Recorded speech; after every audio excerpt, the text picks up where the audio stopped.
chaque jour, les gens sont en train de mourir. Nous ne sommes pas meilleurs que ces gens qui meurent chaque jour. Toi et moi, on n'a rien de mieux, rien de meilleur que ces gens-là. L'autre jour, je suis allé à Minkao, je crois qu'il y a 2 semaines, il y a quelques temps. J'étais effaré, j'étais étonné de voir les niveaux, les dimensions qui ont compris le cimetière après Nserela. Donc, qu'on appelle Nserebambou. J'étais étonné, je dis mais comment? Il y a quelques temps on était ici, il n'y a pas longtemps, c'était encore, on voyait même les limites du cimetière. Mais comment je vois des croix partout là-bas, jusqu'au loin là? C'est le nombre de gens qui meurent chaque jour. Ce n'est pas seulement ces cimetières, c'est tous nos cimetières dans notre ville de Kinshasa. Dans d'autres villes, tu peux voir un cimetière qui existe depuis des années, il est toujours là. Toi et moi, on n'a rien de mieux, rien de meilleur que ces gens-là. L'autre jour, je suis allé à Minkao, je crois qu'il y a 2 semaines, il y a quelques temps. J'étais effaré, j'étais étonné de voir les niveaux, les dimensions qui ont compris le cimetière après Nserela. Donc,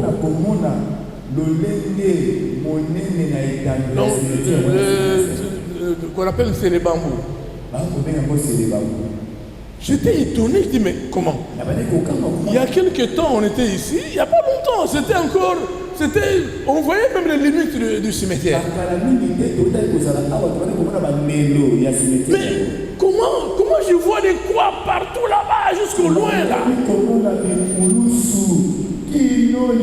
C'est le nombre de gens qui meurent chaque jour. Ce n'est pas seulement ces cimetières, c'est tous nos cimetières dans notre ville de Kinshasa. Dans d'autres villes, tu peux voir un cimetière qui existe depuis des années, il est toujours là. On continue à enterrer les gens des années durant. Mais chez nous, un cimetière ne peut pas faire 20 ans. Donc déjà 10 ans, le cimetière est plein.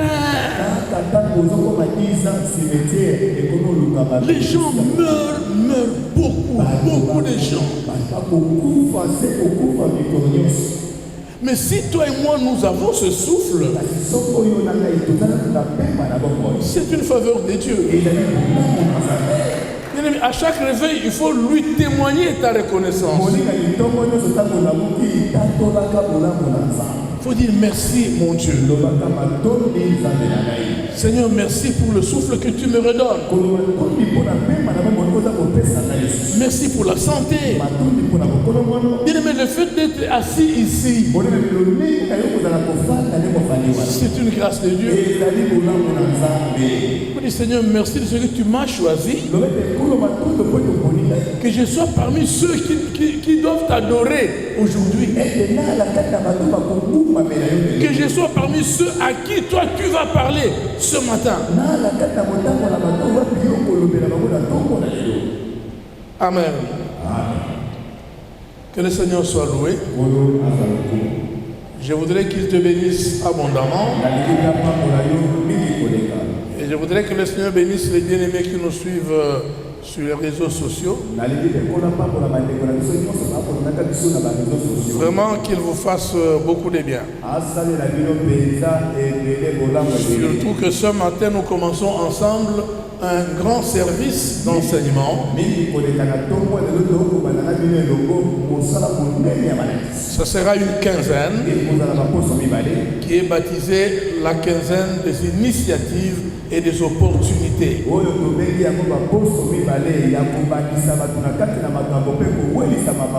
Parce qu'on va nous parler de l'initiative.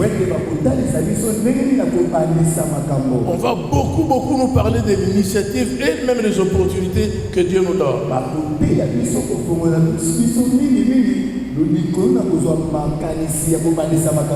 On ne va nous parler que de la Bible. On va donner peut-être des exemples à gauche, à droite. Mais tout cet enseignement est basé sur la Bible. Ce sont les Saintes Écritures qui vont parler. La quinzaine des initiatives et des opportunités. Quel est le but que nous poursuivons dans ce travail?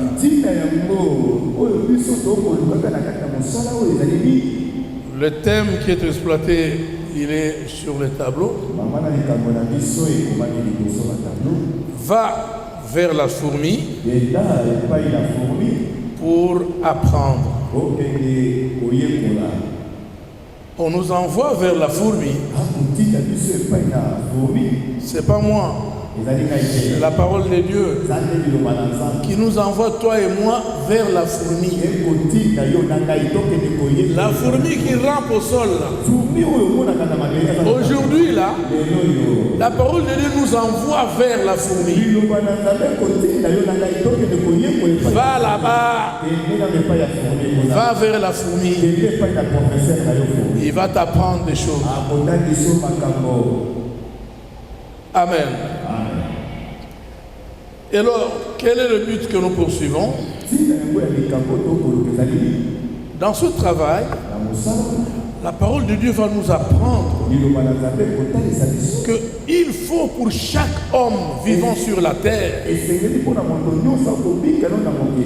l'esprit d'initiative.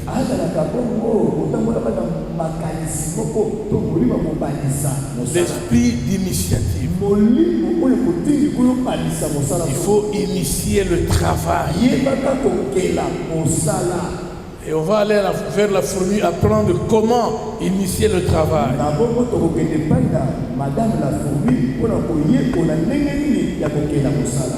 On va nous lire le premier passage.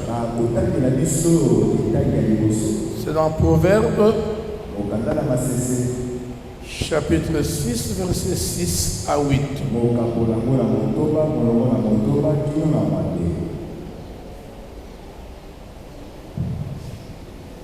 Proverbe 6, 6 à 8, que Dieu fait dans le nom de Jésus-Christ.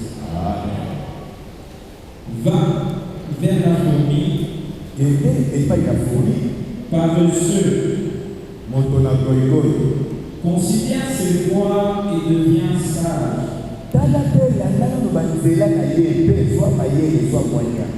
Elle n'a ni chef, ni inspecteur, ni maître. Elle prépare à monter sa nourriture. Elle amasse pendant la moisson de quoi manger par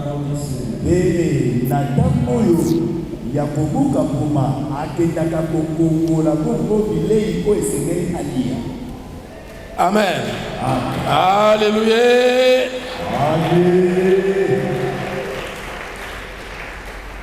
La parole de Dieu qu'on vient de nous lire est en train de nous apprendre, est en train de nous envoyer vers la fourmi. Il dit allez, va vers la fourmi. Et moi, je ne vous appelle pas paresseux. Ça, c'est la Bible. Moi, je ne dis pas paresseux. Moi, je me limite à dire va vers la fourmi. La Bible est en train de nous apprendre que quand tu vas vers la fourmi, tu considères ses voies, tu deviendras sage.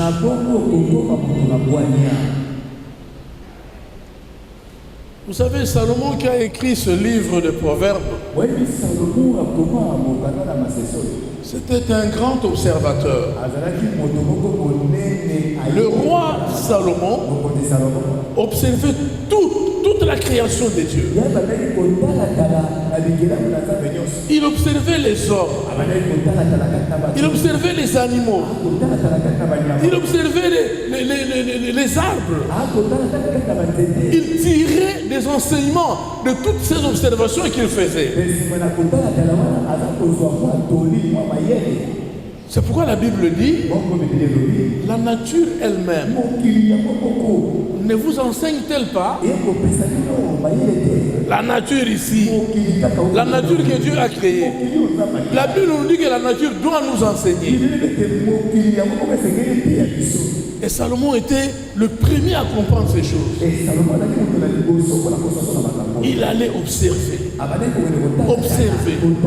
tirer des enseignements, observer, tirer des enseignements. Regardez dans son observation, il se rend compte que la fourmi n'a pas de chef quand il fait son travail.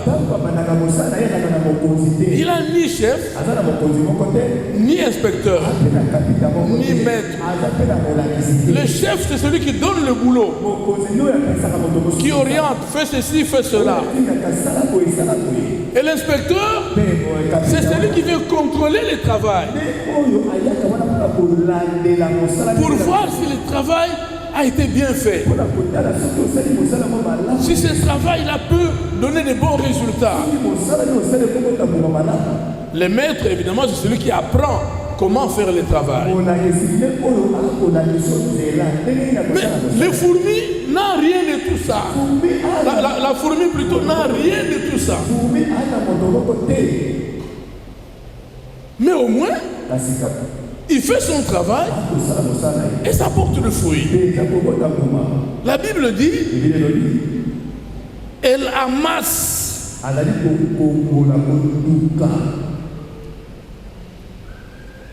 Elle n'a ni chef, ni inspecteur, ni maître. Elle prépare en été sa nourriture. Elle amasse pendant la moisson de quoi manger. Elle amasse, elle stocke. Elle amasse, elle stocke, elle stocke. Quand la moisson sera terminée, elle devait avoir faim, mais elle a stocké la nourriture. Voilà comment la fourmi travaille. Voilà quel est l'esprit de l'initiative qui se trouve dans la bête fourmi que nous voyons là. Maintenant, toi qui es créé à l'image de Dieu, quelle ne doit pas être ta conduite si la fourmi là fait tout ce travail-là et elle réussit?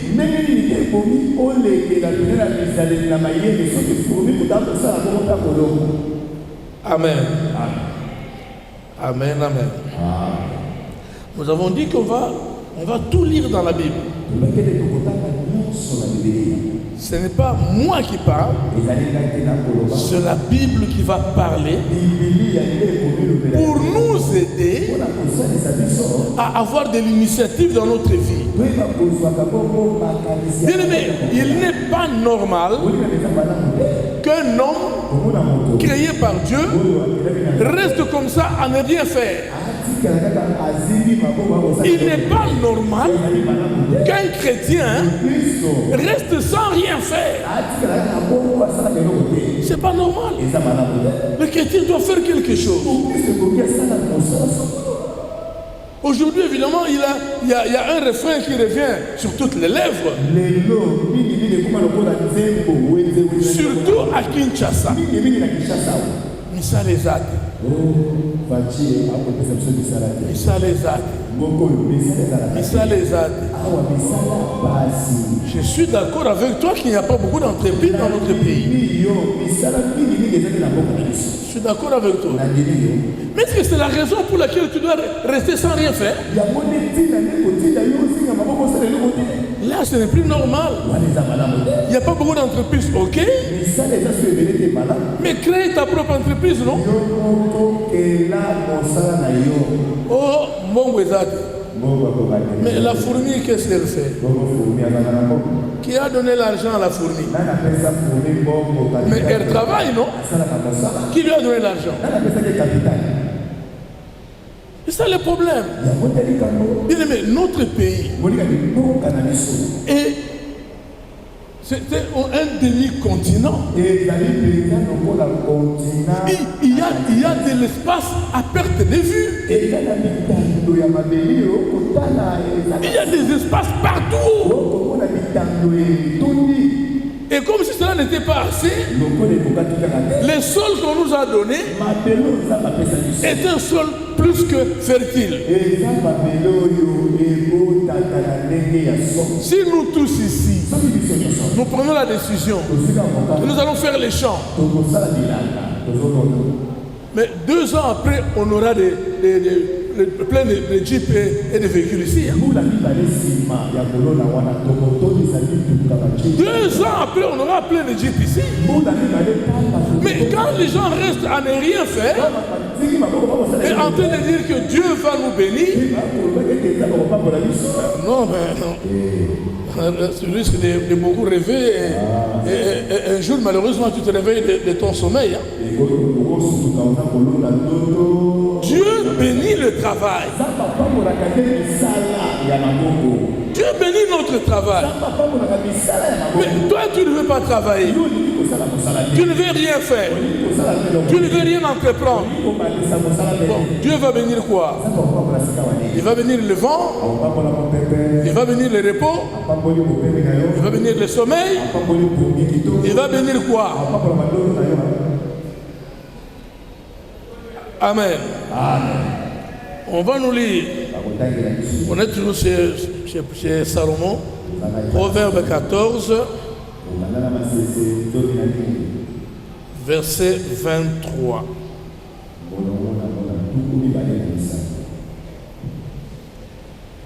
Proverbe 14, verset 23, nous lisons l'enseignement de Jésus-Christ.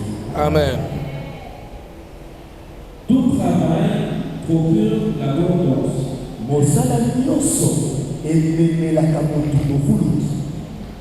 Mais les paroles envoyées ne mènent qu'à la disette.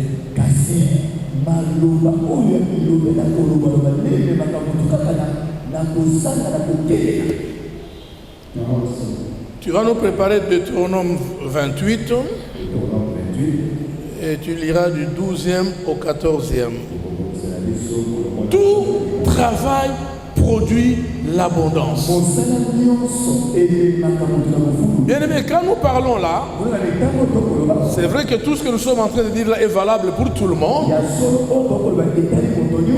mais c'est d'abord valable pour tout chrétien. Et là, moi, je parle aux chrétiens. C'est d'abord aux chrétiens que la Bible est adressée. Tout travail qu'un chrétien fait doit produire l'abondance. Tout travail. Et la Bible est catégorique. Tout travail. On n'a pas dit le travail des directeurs dans les entreprises, ça produit l'abondance. Non. On n'a pas dit le travail des médecins, c'est ça qui produit l'abondance. Non. Tout travail produit l'abondance. Donc il faut faire ce travail-là. Il ne faut pas négliger ce que tu es en train de faire pour dire non, ça produira de l'abondance, mais y du sérieux.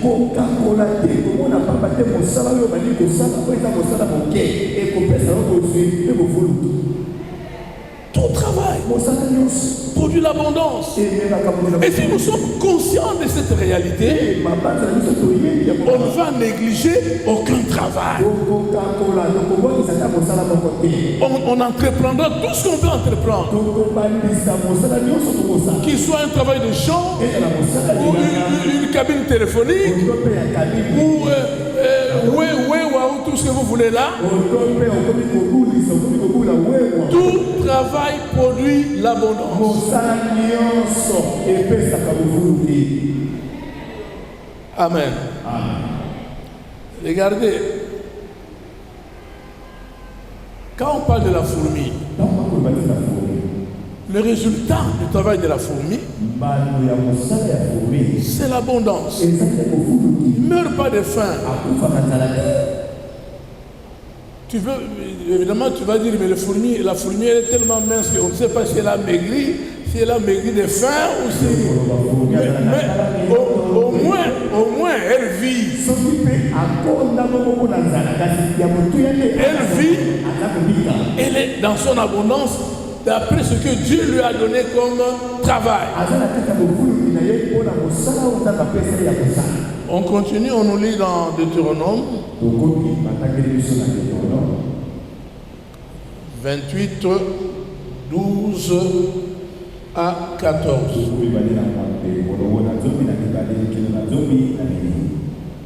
Deutéronome 28, 12 à 14, lecture faite au nom de Jésus-Christ.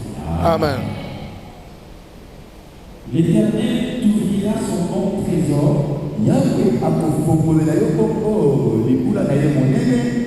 Le ciel, pour envoyer à ton pays la pluie en son temps.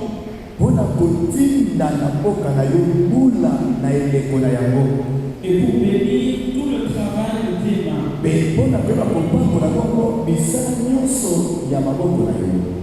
Tu prêteras à beaucoup de nations. Et tu n'emprunteras point. L'Éternel fera de toi la tête et non la queue.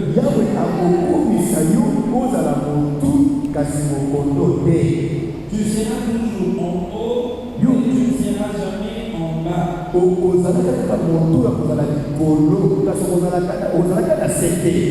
Lorsque tu obéiras au commandement de l'Éternel,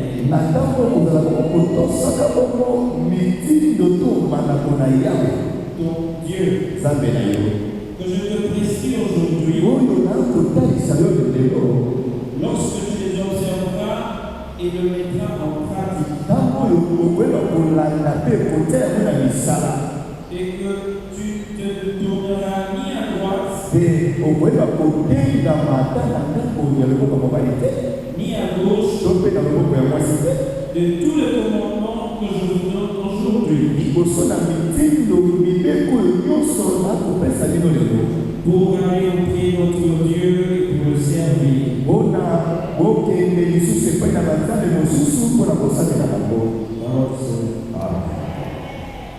Dans Deutéronome, la Bible dit, l'Éternel enverra la pluie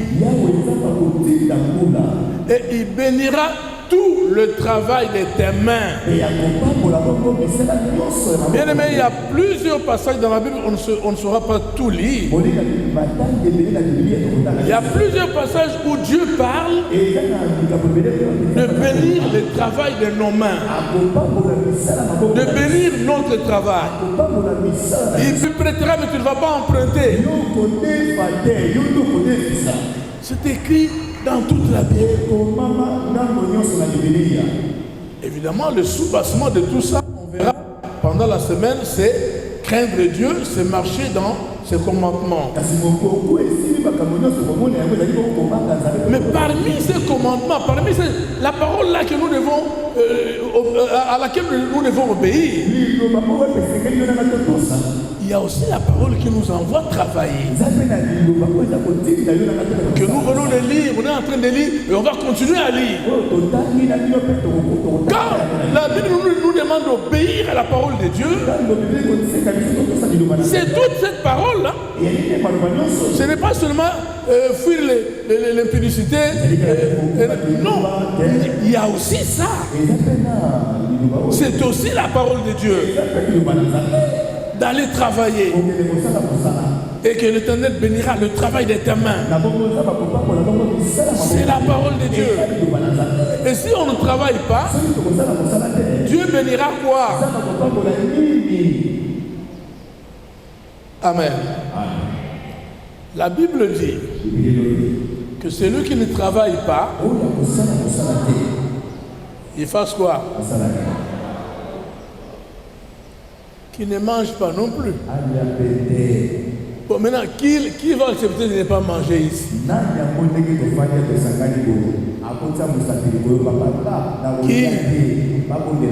Qui peut gêner toute la vie? Déjà ce matin, avant de venir, tu t'es empressé, lis pas. Ma peu les garaouans, ils ont les catés.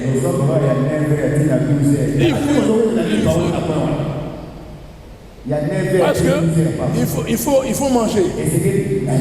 Mais la Bible dit, toi qui veux manger là, c'est bien, il faut manger. Mais il faut travailler pour manger. On peut nous lire ce passage-là, comme apparemment on n'a pas beaucoup de temps. Dans 2 Thessaloniciens, la 2e épître de Paul aux Thessaloniciens, chapitre 3, du verset 6 au verset 12. Tu peux lire, on va commenter, mais tu restes debout en train de lire.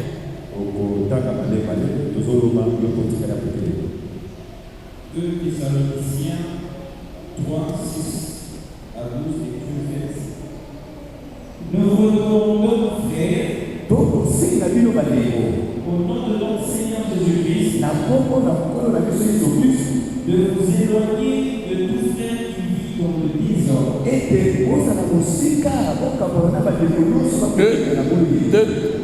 Paul dit, nous vous recommandons de vous éloigner de tout frère qui vit dans le désordre. C'est vrai que désordre a parfois un sens un peu général.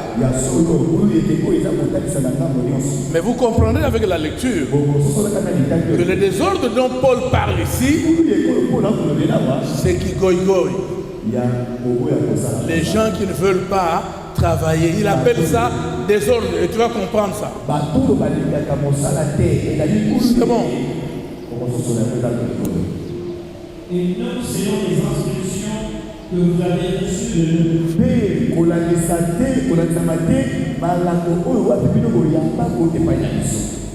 vous savez vous-même comment il faut nous imiter.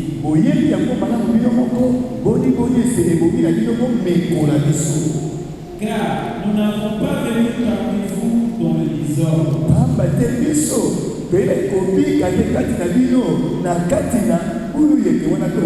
Paul est en train de parler du désordre. Il dit, nous vous avons toujours demandé de nous imiter. Et faire comme nous faisons. Il dit, vous savez que nous, quand on était parmi vous, on n'a pas vécu dans le désordre. Maintenant, il veut expliquer ce désordre-là, tu peux suivre attentivement. Nous n'avons mangé gratuitement le pain de personne.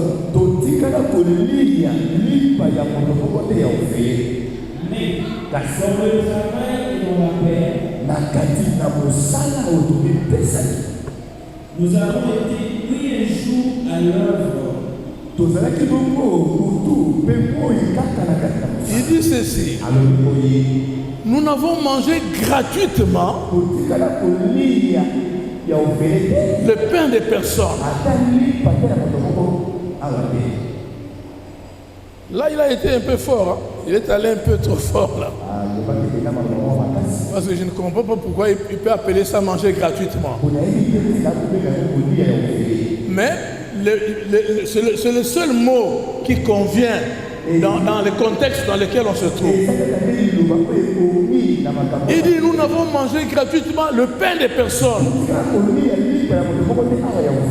Mais dans le travail et dans la paix, nous avons été au milieu de vous en train d'œuvrer pour Dieu. Donc, il veut dire que dans le travail de mes mains, pendant que je souffrais en train de travailler avec mes mains, j'étais aussi en train d'œuvrer pour le Seigneur. Oh, Paul était terrible, l'homme là. Terrible. Paul était complet. Donc il était complet. Au point que quand il dit imitez-moi, il savait pourquoi il dit imitez-moi.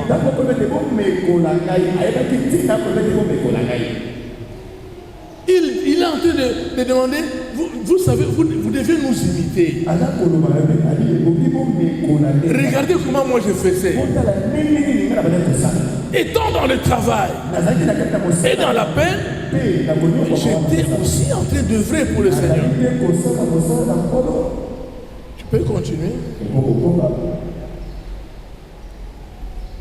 Nous n'avons été de jour à l'heure pour être à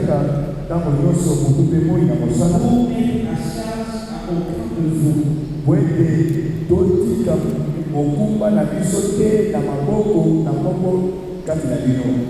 Ce n'est pas que nous n'amissions le droit, mais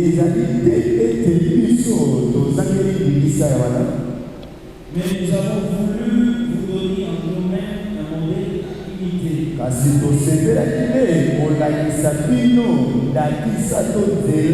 Ok, c'est bon. On va continuer. Tu peux t'asseoir. Il dit ceci. Ce n'est pas que nous n'avons pas le droit on n'a pas le droit de manger gratuitement votre pain. Non, on a le droit. Et si quelqu'un avait le droit de profiter de l'argent ou des biens de ses frères de Thessalonique, je crois que Paul était le premier.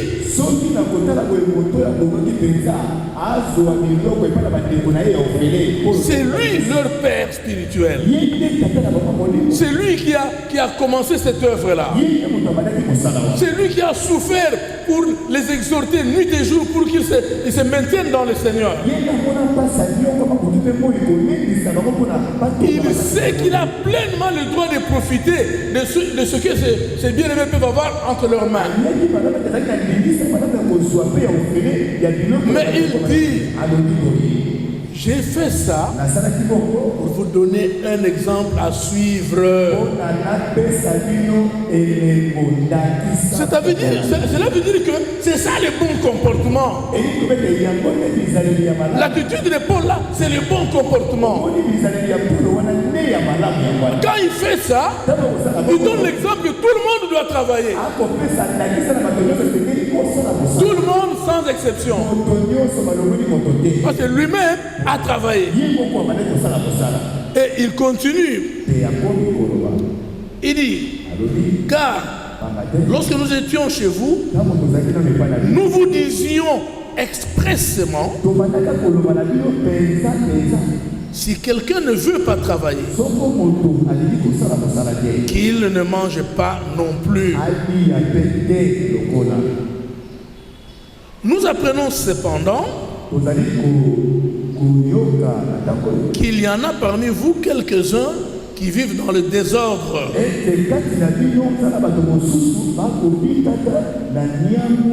Qui ne travaillent pas, mais qui s'occupent des futilités.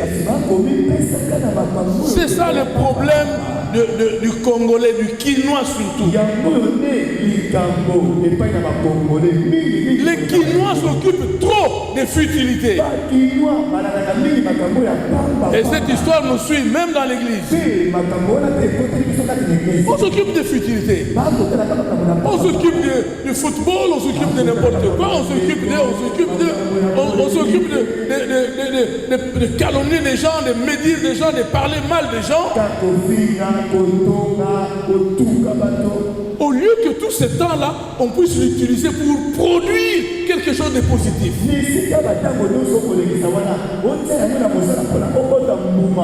Non, bien aimé, il faut entreprendre. Il faut entreprendre. Quand on entreprend et on est sérieux dans ce qu'on est en train de faire, Dieu bénira ce travail. Ce travail ira loin. Moi, ce jeune frère ici, parfois il m'étonne. Le frère Gracia. Gracia Moukeng. L'homme de la boutique ici, la boutique à côté.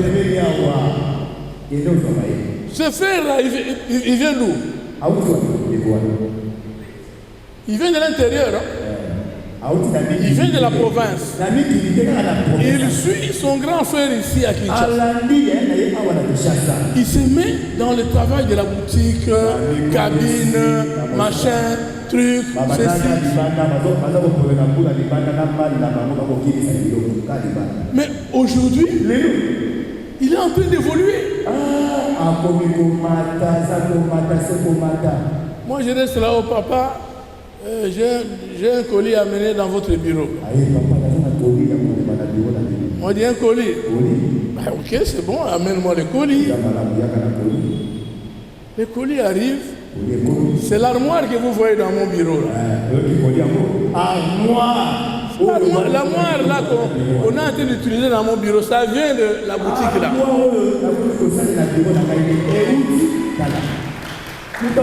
Maintenant, ce jeune homme-là vient de la province. Il trouve les Quinois qui sont ici. Assis comme vous êtes assis.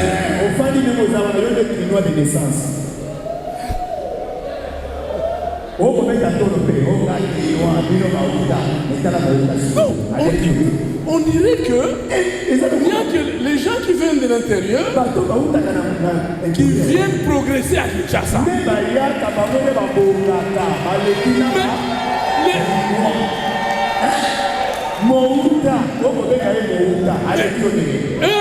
Eux-mêmes les Quinois, ils ne veulent pas progresser.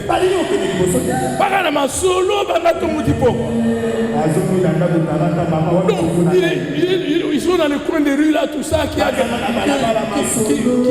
gagné les matchs de l'Europe là-bas, des championnats, des ici, de cela. Quand il parle depuis le matin, quand il regarde, il trouve que c'est 15 heures, le ventre commence à réclamer.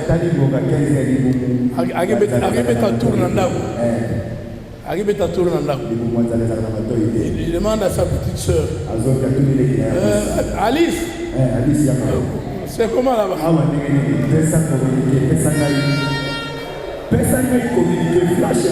On lui demande, au tika qui combien?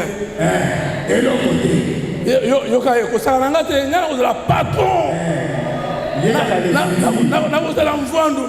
Dans les vides. Tu as quoi dans tes mains? Tu fais quoi dans la vie?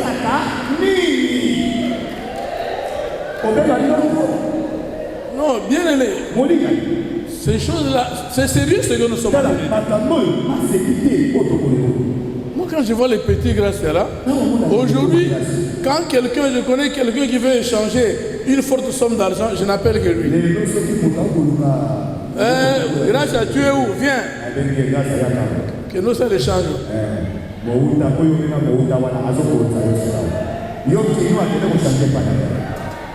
Parce que il a de l'initiative.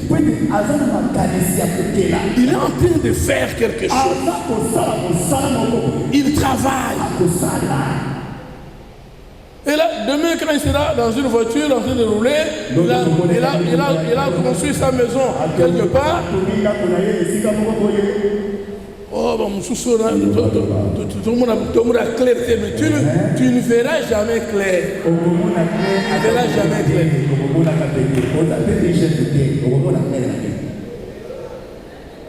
Amen. Amen, amen. Amen. Celui qui ne veut pas travailler ne doit pas manger.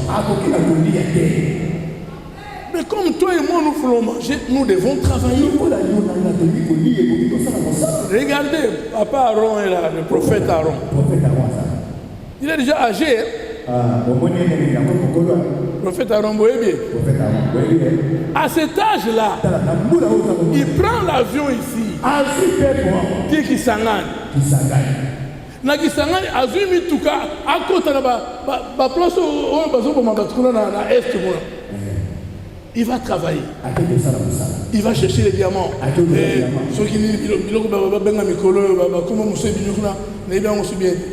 Il travaille parce qu'il ne veut pas rester oisif à la maison à ne rien faire. C'est pourquoi j'ai dit dès le départ, depuis le dimanche passé, cet enseignement est valable pour tout chrétien, et les serviteurs de Dieu et les enfants de Dieu.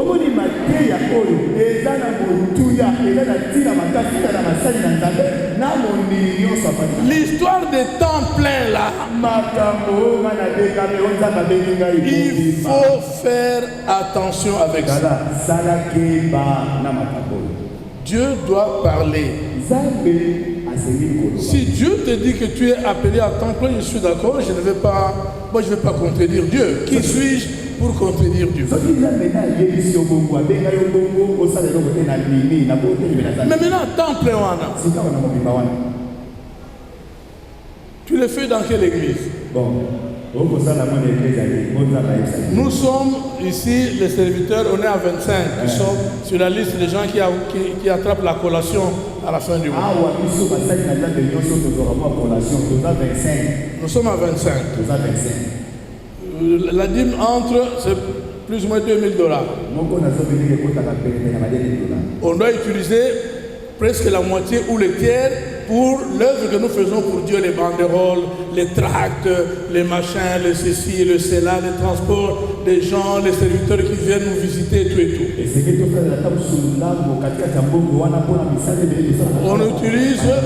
On a peut-être utilisé $800. Comme ce mois-ci, on a beaucoup sorti pour tout ce qu'il y a à faire comme des marches dans l'œuvre du Seigneur. Maintenant, les 1200 qui restent, moyenne divisée par 25, qui pourra payer même un loyer là-dedans? Bon, maintenant il faut rentrer chez Dieu qui t'a appelé à temps plein. Seigneur, moi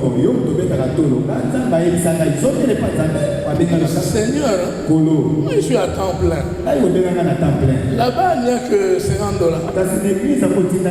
Je ne peux pas payer mon loyer avec ça. Arrange-toi pour que tu prennes en charge le reste. Hein? C'est lui le patron. Notre employeur, nous serviteurs, c'est lui. Ce n'est pas l'église, c'est pas l'église qui appelle les gens au service. Ce n'est pas les Bakambi qui appellent les gens au service. L'employeur, le DRH, c'est lui. Non, il faut rentrer chez lui. C'est ça qui est simple. Moi, quand j'ai commencé à servir le Seigneur, j'avais tout ça en tête. Je dis non, moi là, je ne dois pas dépendre de l'église. Il faut que j'aille chercher. Avant même d'être employé à cette Congo là-bas, on est allé à la frontière pour chercher les diamants. Moi là j'ai fait les diamants en 83. J'ai fait les diamants jusqu'à 84. L'argent que j'ai utilisé pour la dot, pour que je me marie, ça venait de là. Je n'ai pas fait le mariage avec le faire-part. Aujourd'hui, c'est les faire-part qui battent le plein dans l'église de Dieu.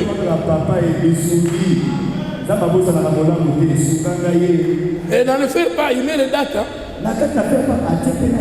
Il met la français bien gentil là pour dire pour nous permettre de bien accomplir ceci, cela. Nous vous prierons de mettre à notre disposition ce montant avant telle date. Papa. Comment on peut faire la date?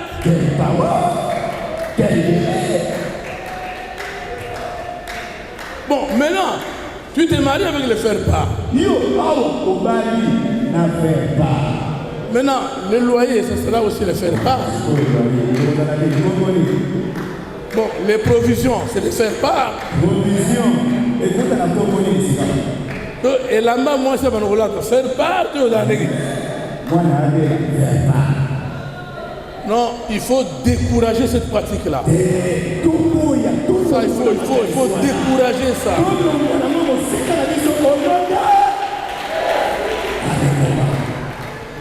Donc, maintenant, on arrange les choses pour qu'il m'a bien tout ça va en ensemble.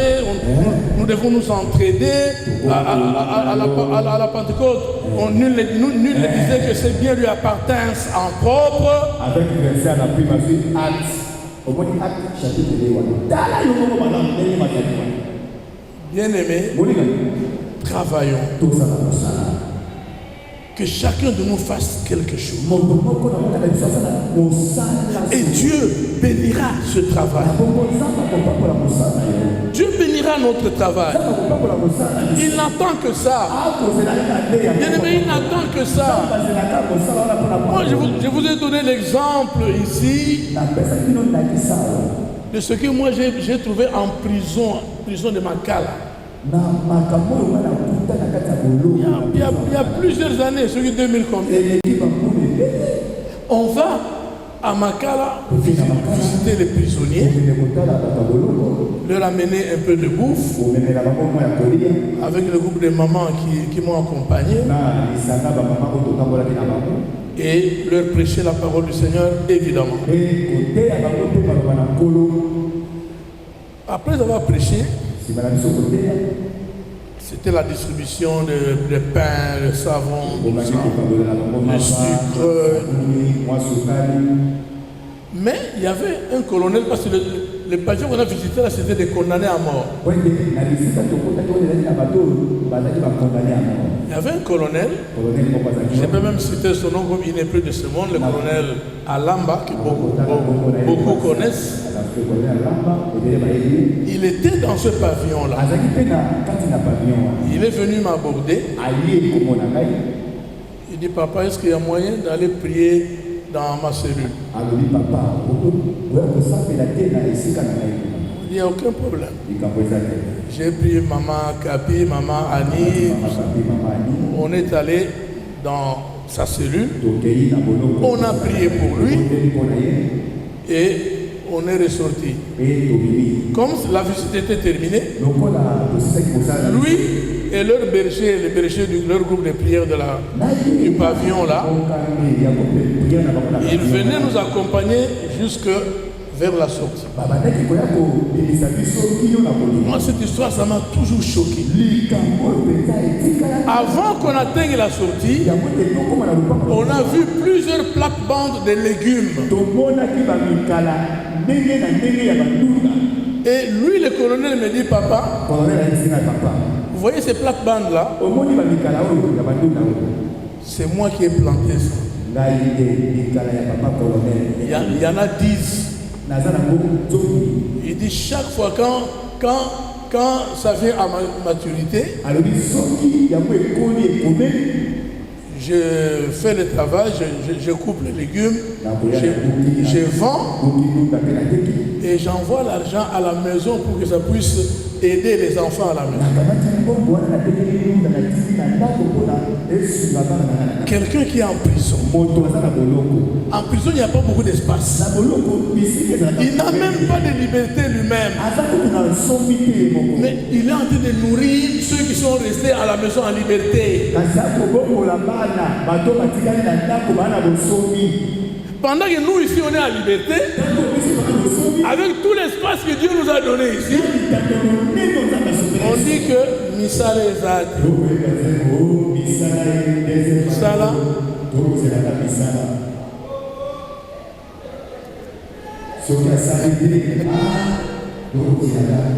Mais c'est le dernier mandat.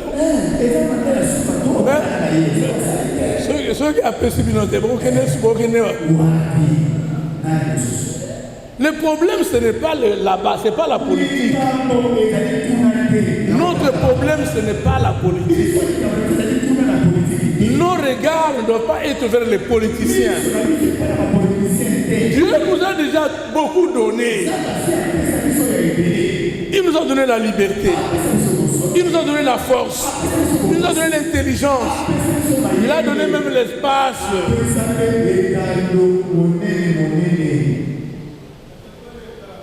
Donc moi, quand je me rappelle toujours l'exemple de ce colonel-là, je me dis que mais ça c'est un enseignement, non? C'est une grande leçon pour nous. Quelqu'un en prison, il envoie l'argent à la maison. Et toi tu es à la maison, libre comme le vent. Tu dis qu'il n'y a rien, Nicolas, crise au Sahara. Bon, maintenant, la crise là, ça va se terminer comment? Ça va se terminer comment? Amen. Amen, amen. On nous lit le dernier passage parce qu'on a très peu de temps, Acte 20.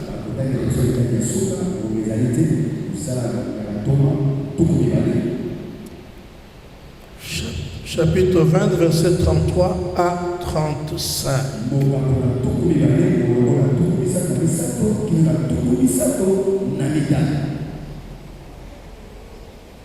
Acte 20, 33, 35, lecture faite au nom de Jésus. Amen. Je n'exigerai ni argent, ni l'or, ni l'événement de personne. Vous savez vous-même que ces mains ont pourvu à mes besoins.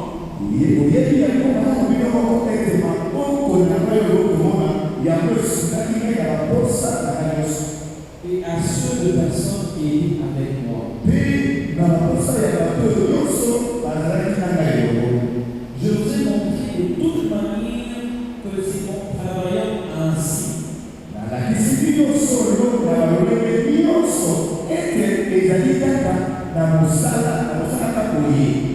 qu'il faut soutenir le faible.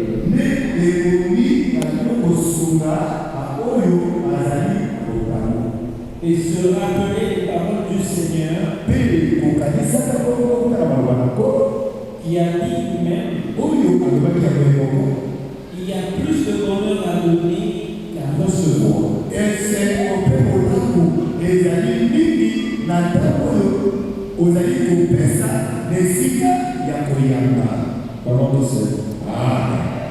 Ça c'est Paul qui parle. Notre bien-aimé Paul, un puissant serviteur de Dieu, qui était un homme complet. Il avait la parole de Dieu en lui. Il avait la révélation de la doctrine du Seigneur.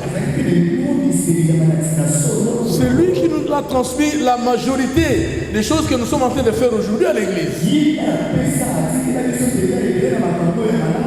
Parce que dans le Nouveau Testament, c'est lui qui a beaucoup écrit.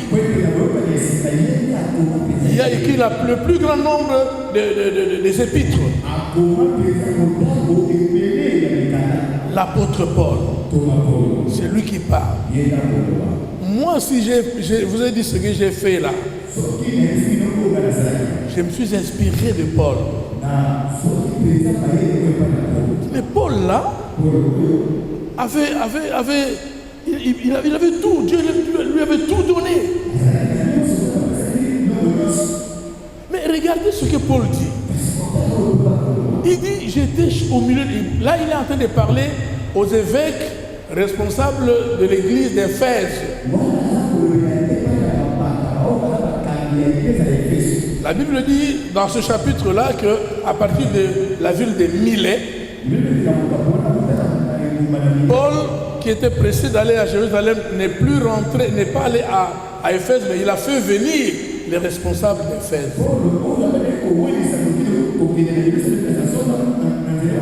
Et c'est l'exhortation qu'il leur adressait.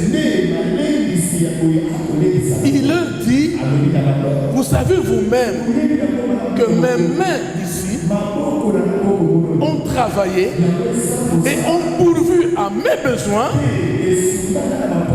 et aux besoins de ceux qui étaient avec moi. Et comme il a dit aux Thessaloniciens que je voulais vous donner un exemple à suivre. Ici, il dit aux évêques d'Éphèse, je vous ai dit que c'est en faisant cela, c'est en travaillant de cette manière-là qu'on doit soutenir les faibles. Amen. Qui sont les faibles? Les vieillards. Ils sont faibles. Ils ne peuvent plus travailler. Les infirmes. Il y a des infirmes qui n'ont pas la possibilité de travailler, mais il faut les soutenir.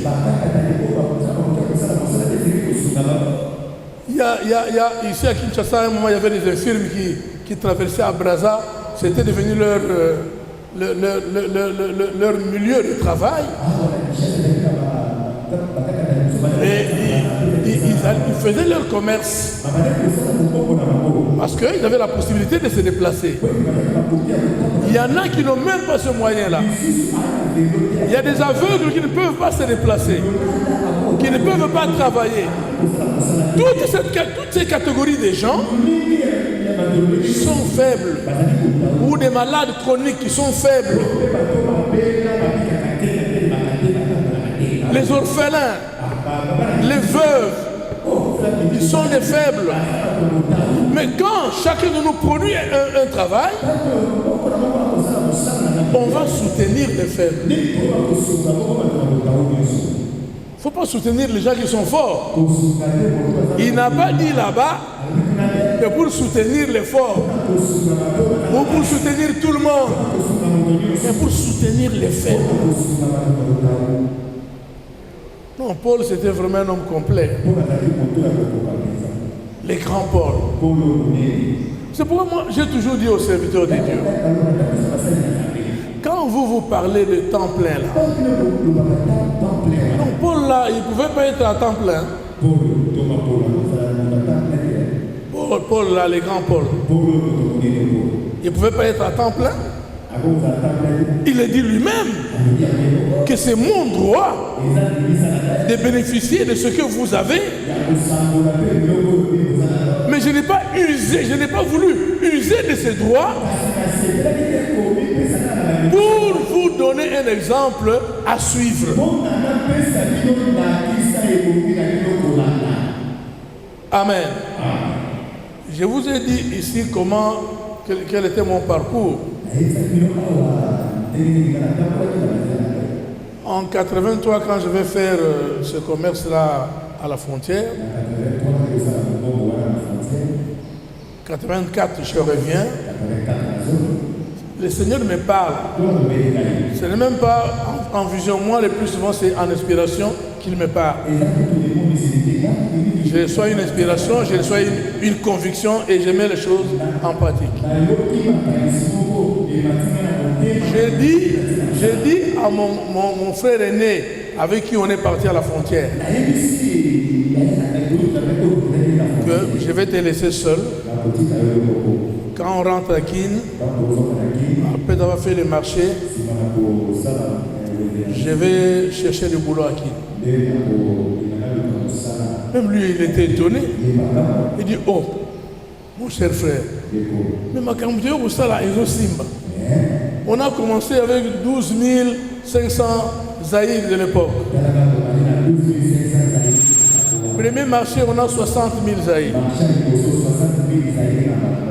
Deuxième marché, on a 150 000 zaïrs. Là, il dit, mais pourquoi tu... Ça marche, non? Moi, je lui dis, j'ai la conviction de la part du Seigneur que mes affaires à moi, c'est pas ça. D'aller chercher le boulot. Bon, ok. Il m'a donné une part. Et je suis venu chercher le boulot. On est en 84. 85. Quand je m'en vais chercher le travail, j'ai été engagé le 9 août 85. Pendant que je cherchais le boulot à Sèvres, j'étais déjà établi évêque. Le 1er janvier de la même année, j'étais déjà évêque. La plupart de mes collègues qui travaillaient à l'église avec moi, c'est fini. Ils n'avaient même pas l'idée d'aller chercher du boulot. Mais Dieu m'a mis à cœur qu'il faut des boulots. Et je m'en vais, j'attrape le boulot. J'ai évolué. Comme Paul dit, qu'avec mes mains, je suis venu à mes besoins et aux besoins de ceux qui étaient avec moi.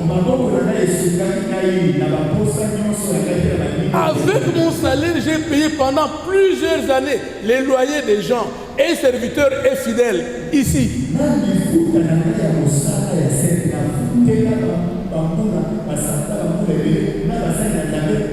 Même après la retraite, je continue à payer certains loyers.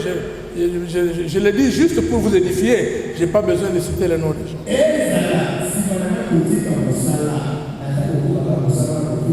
Continue à payer certains loyers.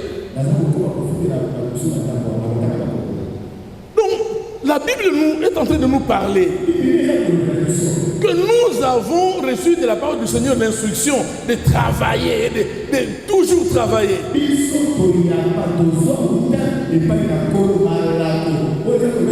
Regardez, pour terminer le travail, ici sera animé comme j'ai dit la fois passée, j'ai cité les noms des hommes de Dieu qui seront orateurs avec moi.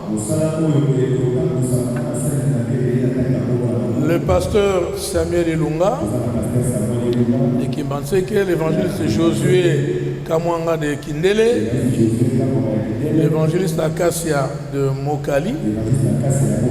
Tous ces trois-là, Dieu ne les a pas pointés pour rien. C'est parce qu'ils ont aussi chacun, quand bien même ils sont dans l'œuvre du Seigneur, chacun a quelque chose à faire dans la vie. Samuel travaille. Et il compte sur son travail pour payer son loyer. Ce n'est pas sur l'église pour payer son loyer.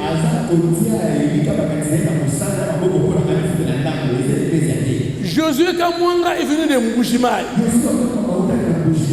Il vient ici, il commence à servir Dieu, mais il a une boutique qu'il entretient jusqu'à aujourd'hui. Il me dit toujours, il compte sur sa boutique pour payer son loyer.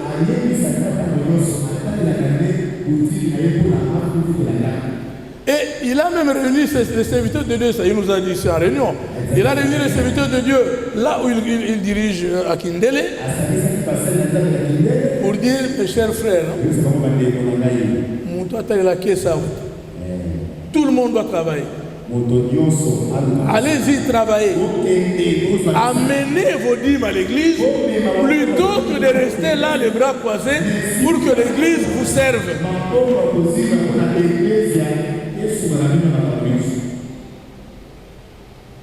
Et il nous a témoigné devant tous les serviteurs ici qu'aujourd'hui, tout le monde chez lui, tous les serviteurs à Kindele, chacun est occupé à quelque chose.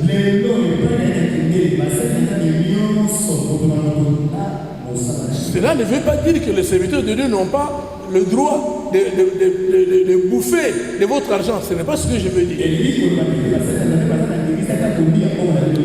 Je n'ai pas dit qu'il ne faut pas amener à l'église de l'argent pour les serviteurs. Je n'ai pas dit ça. Il faut amener l'argent à l'église. C'est l'obéissance à la parole. Il faut payer vos dîmes correctement, c'est l'obéissance à la parole. Il faut donner à Dieu des offrandes de valeur, c'est l'obéissance à la parole. Mais il faut que tout le monde, et serviteurs et enfants de Dieu, soient occupés à quelque chose. Là, ça va faire que l'église va monter d'un cran. L'église va évoluer. Il y aura beaucoup de dîmes à l'église. Il y aura des grandes offrandes à l'église. L'histoire de construction, on ne va pas continuer à pleurnicher tous les jours pour la construction. Ça va aller tout seul.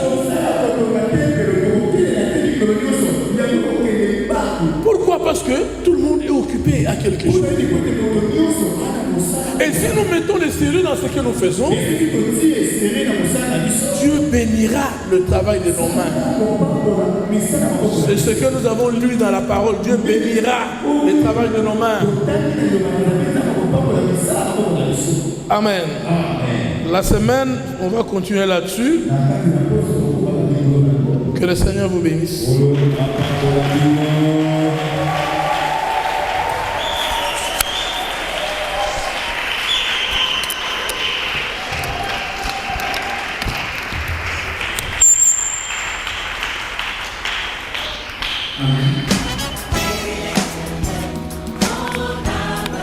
Amen.